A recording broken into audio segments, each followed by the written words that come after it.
Another thing I recommend real quick is if you have no experience like myself, see if in the contract you can put that they're willing to train you and help with repairs and stuff like that for at least a year or two. Because, we ran into problems right away, and you will run into problems.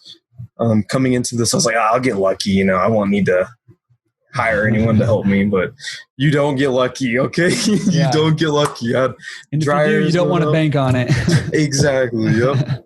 So we had washers going out, we had dryers going out, but in the contract we had in there that they had to give some kind of effort in helping, whether that's just texting real quick how they would fix it.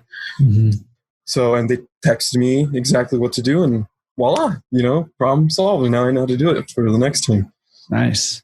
Yeah, that's huge. I think that's an awesome tip, because stuff will go wrong, especially if your machines are a little bit older. It's just gonna go down. That's just what happens. I mean, they're used a lot, and stuff just goes down. So having that support early on to help you build your knowledge and skill base, that's awesome. That's a good tip.